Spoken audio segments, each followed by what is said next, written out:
folks. Sorry to keep you waiting. I apologize. Good afternoon.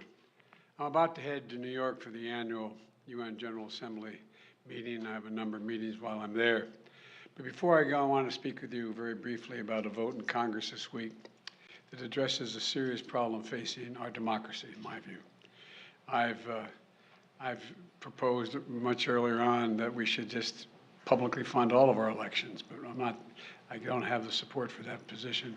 But there's a second position that is very good, and that is the role of money in politics and how we can begin to solve that problem. There's something I've always cared about, and at its best, our democracy serves all people equally, no matter wealth or privilege. But here's the deal. There's much too much money that flows in the shadows to influence our elections. It's called dark money. It's hidden. Right now, advocacy groups can run ads on issues, attacking or supporting a candidate right until Election Day without disclosing who's paying for that ad. Too often, powerful special interests use front groups to run these ads to win at any cost. Even foreign entities that aren't allowed to contribute to political campaigns use dark money loopholes to try to influence our elections.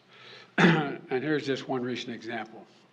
A conservative activist who spent, as was his right, decades working to put enough conservative justice on the Supreme Court to overturn Roe v. Wade, now has access to $1.6 billion in dark money to do more damage and, from our perspective, and restrict more freedoms.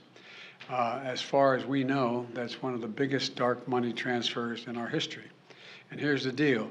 The public only found out about this $1.6 billion transfer because someone tipped off some of you reporters. Otherwise, we still wouldn't know about it. But now we know, and there's something we can do about it. This week, the Senate's going to vote on the DISCLOSE Act. House Democrats already approved this act, and Senator Sheldon Whitehouse of Rhode Island helped write this bill as well. Here's some of the things it would do.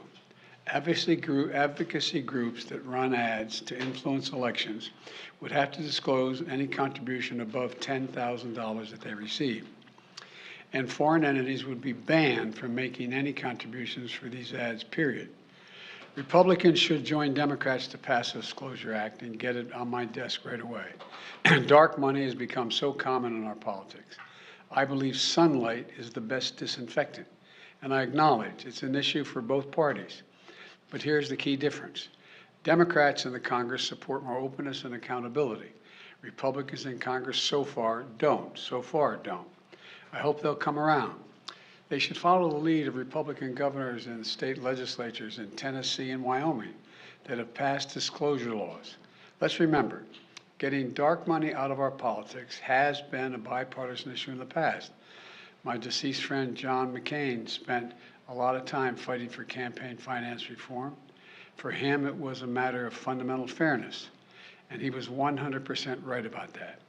Ultimately, this comes down to public trust. Dark money erodes public trust.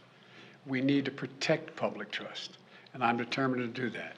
So I want to thank you all very much and hope the Congress, the Senate will act on this in a favorable way so I can sign that law into law as rapidly as possible. Thank you. Mr. President, why is the border more overwhelmed under your watch? Mr. President, on the border, why is the border overwhelmed under your watch?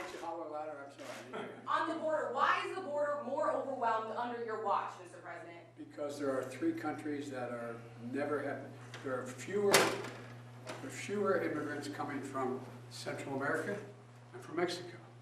This is a totally different circumstance. What's on my watch now is Venezuela, Cuba, and Nicaragua.